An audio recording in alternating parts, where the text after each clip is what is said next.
โสเทพันเตโสเทโวโสสบายดีนักศึกษาบาลีทุกท่านวันนี้จะมาสอนเกี่ยวกับการสร้างประโยคก็คือการสร้างประโยคภาษาบาลีแบบง่ายๆเบื้องต้นเอากริยามาประกอบประโยคเนาะประโยคหนึ่งจะสมบูรณ์ต้องมีประธานกรรมกริยาตามลำดับคำว่ากริยาก็เป็นกริยาขยาดยืนเดินนั่งนอนกินดื่มทำเว้าคิดล้วนแต่เป็นกริยาทั้งนั้นในเบื้องต้นนี้จะสอนในส่วนของกริยาอาขยาดที่เป็นกัตตุวจกคำว่ากัตตุวจกเป็นประโยคที่แสดงกริยาของผู้ทำนั่นเองคือเหตุเองนั่นเองเหตุเองทำเองกินเองนอนเองไปเองกล่าวเองในนี้กริยาง่ายปัจจุบันอาการมีส่วนประกอบอยู่3ประการคือธาตุปัจจัยวิภัตติธาตุหมายถึงกริยาทรัพย์ที่เป็นมูล5ประกอบด้วยปัจจัยและวิภัตติเช่นวัฏธาตุในความกล่าวปัจจธาตุในความหุงต้มปัจจัยคือตัวบ่งบอกประโยคว่าเป็นวจกใดในที่นี้กล่าวเฉพาะปัจจัยในกัตตุวจก10ตัวได้แก่อะเอยะนุนานานะหาโอเนเนยะแต่ที่จะยกตัวอย่างให้เห็นและใส่กริยาดูก็คือพวกอะเอปัจจัยนอกนั้นก็ยังมีนาตัวนี้และก็โอปัจจัยคำว่าวิภัตติหมายถึงเครื่องจำแนกการบทวจนะบุรุษในที่นี้กล่าวไว้เฉพาะแต่วัตตมนาวิภัตติพอเป็นตัวอย่างจะสังเกตว่าคำว่าวิภัตติตัวนี้เฮาได้ฟังมาแล้วว่าคำว่าวิภัตติในที่ผ่านมาในบทที่ที่6ที่7ก็คือวิภัตติของนามแต่ได้มาถึงบทนี้บทการแต่งประโยคนี้วิภัตติตัวนี้หมายถึงวิภัตติกิริยาจึงแบ่งเป็น2ส่วน1วิภัตตินามจะมี7อย่างตั้งแต่ปฐมาจนถึงสัตตมีส่วนวิภัตติอาขยาดก็จะมีการเอิ่นที่แตกต่างกันวิภัตติอาขยาดจะประกอบกับธาตุอยู่ง่ายๆนะวิภัตตินามก็คือประกอบกับนามคุณนามสรรพนามนั่นเองอันนี้เขามาเบิ่งวิภัตติเบื้องต้นก็คือวัตตมนาวิภัตติเอาวิภัตติง่ายๆก่อนนักศึกษาบาลีต้องท่องจำให้ได้ในวิภัตติทั้งเบื้องต้นคือวัตตมนานี้จะแบ่งเป็นเอกะแบ่งเป็นพหุติอันติสิทะมิมะท่องให้ขึ้นใจติหมายถึงตัววิภัตติที่เป็นตัวบ่งบอกการบทวจนะบุรุษบ่งบอกการคือปัจจุบันอาการบ่งบอกบทคือส่วนของปรัสบทอัตโนบทอันนี้ยังบริกล่าวถึงลงไปต่อไปบอกวจนะนี่เด้ติตัวนี้บอกเอกวจนะบอกบุรุษคำว่าบุรุษในที่นี้หมายถึงตัวประธานตัวประธานมันจะมีปอจำนี่หมายถึงปฐมบุรุษมอจำนี่หมายถึงมัธยมบุรุษส่วนอจำนี่หมายถึงอุตตมบุรุษภาษาบาลีจะแตกต่างจากภาษาอังกฤษภาษาบาลีคำว่าปฐมบุรุษนี่หมายถึง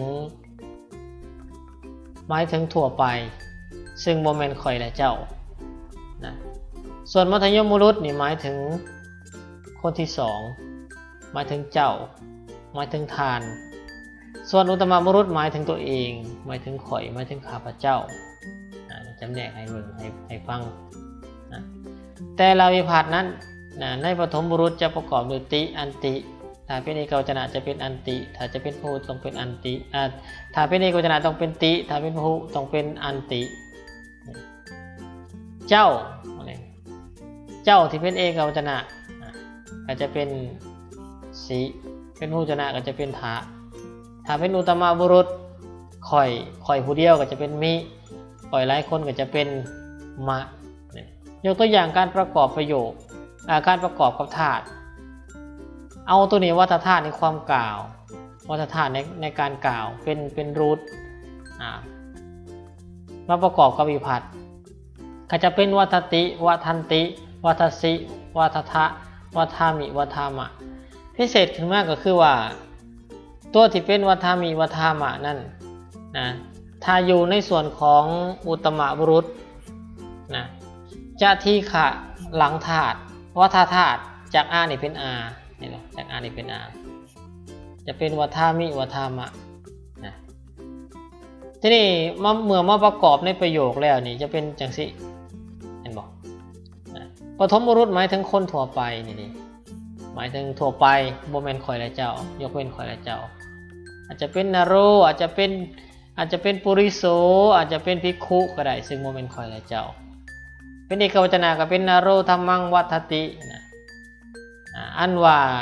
คนย่อมกล่าวซึ่งธรรมถ้าเป็นพหุนี่ก็จะเป็นนาราธัมมังวัฏติวัฏันติอันนี้เราเรียนมาแล้วในเรื่องการแจกการันพหูวจนะนาโรนาราส่วนมาตัวที่สองก็คือมัธยมบุรุษในฝ่ายเอกวจนะจะขึ้นตะวังอันว่าเจ้าหรืออันว่าทานเป็นเอกวจนะผู้เดียวก็จะใส่เป็นวัฏสินี่วัฏสิฝ่ายเอกวจนะต่อมาทานทั้งหลายทานหลายคนหลายทานแล้วว่าเจ้าทั้งหลายก็จะขึ้นทะนี่ก็จะใส่ทะเมื่อใส่ทะก็จะเป็นตัวนี้วัฏทะเห็นไหมอันว่าทานทั้งหลายยอมกล่าวซึ่งธรรมส่วนมาอุตตมบุรุษตัวนี้มิมะตัวนี้จะทีฆะหลังธาตุนี่จะเป็นวัฏามิวัฏามะเมื่อประกอบประโยคก็จะเป็นอาหังธัมมังวัฏามิอันว่าข้าพเจ้ายอมกล่าวซึ่งธรรมถ้าเป็นข่อยทั้งหลายหรือข้าพเจ้าทั้งหลายก็จะเป็นมายังนี่จะเป็นมายังถ้าภาษาอังกฤษกับตัวนี้เป็น I ตัวนี้เป็น V เมื่อประธานเป็นพหูวจนะกิริยากับเป็นพหูวจนะเช่นกันอันว่าข้าพเจ้าทั้งหลายย่อมกล่าวซึ่งธรรมนี่คือลักษณะของการประกอบกิริยาในกตุวจกที่เป็นวัตตมนายผัดปัจจุบันอาการง่ายๆต่อมาหลักการแต่งประโยคกตุวจกหลักการแต่งประโยคกตุวจกมีลักษณะการวางเป็นประธานกรรมกิริยาประธานกรรมกิริยาภาษาบาลีนั่นจะบ่เรียงตามลำดับเหมือนกับภาษาลาวเฮานะเช่นภาษาลาวเฮาบอกว่าข่อยกินข้าวนี่นะแต่ภาษาบาลีจะเรียงลำดับต่างกันจะเรียงลำดับว่าข่อยข้าวกินนี่ตัวนี้เหมือนตัวนี้ภาษาลาวว่าอันว่าพระพุทธเจ้าย่อมแสดงซึ่งธรรมจะเรียงตามลำดับเป็นประธานเป็นกิริยาเป็นกรรมแต่บาลีบ่แม่นบาลีต้องเรียงอย่างสิต้องไปเรียงเป็นอันว่าพระพุทธเจ้าซึ่งธรรมย่อมแสดงตามลำดับเอาละอยากจะแสดงให้เห็นว่ามันต่างกันแนวนั้นที่นี่เอาลองมาประกอบเบิ่งตามประโยคนะพุทโธอันว่าพระพุทธเจ้าเทเสติย่อมแสดงธรรมังซึ่งธรรมอันนี้เขาได้มาเขาได้เรียนมาแล้วเรื่องการแจกกันอันว่าต้องไปแจกในปฐมวิภัตติซึ่งต้องไปแจกในตุติยวิภัตติและว่างหน้ากิริยาเป็นอย่างสิ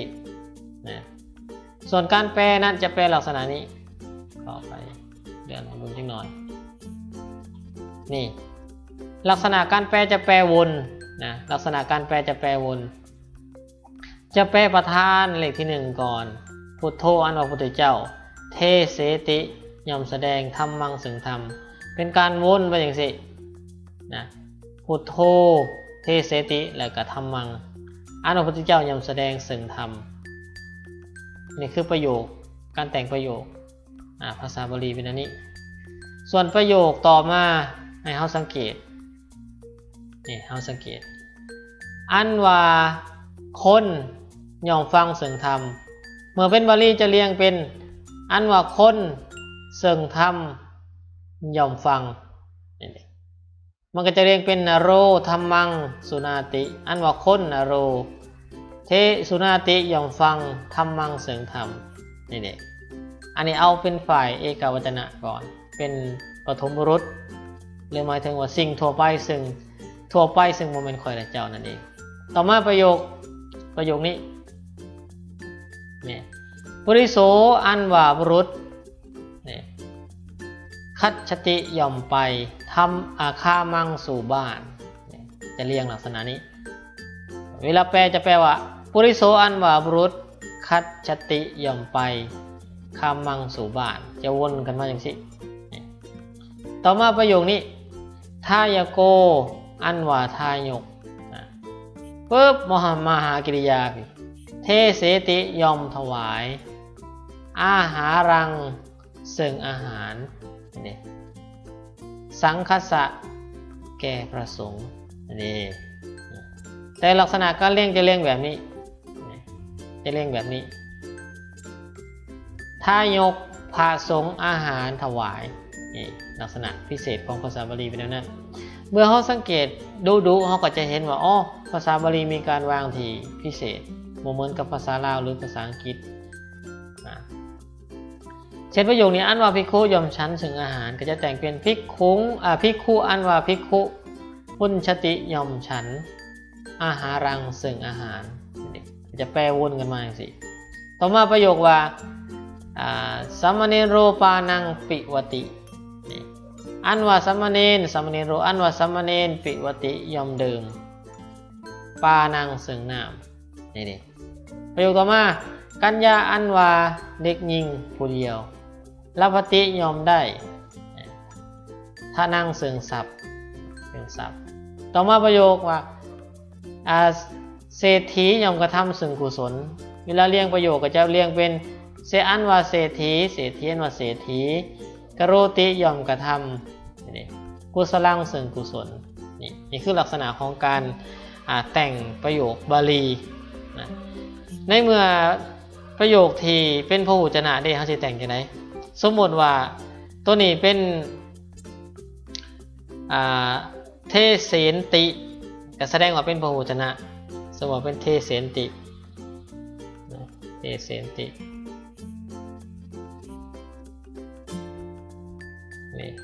นติก็แสดงว่าประธานมันนี่เมื่อกิริยาเป็นพหูชนะประธานต้องเป็นพหูชนะประธานต้องเป็นพุทธต้องเป็นพุทธาส่วนธัมมังยังคงเดิมนี่อันว่าพุทธเจ้าทั้งหลายย่อมแสดงซึ่งธรรมเมื่อกิริยาเป็นพหุประธานก็เป็นพหุนี่เมื่อประธานเป็นเอกะกิริยาก็จะเป็นเอกะ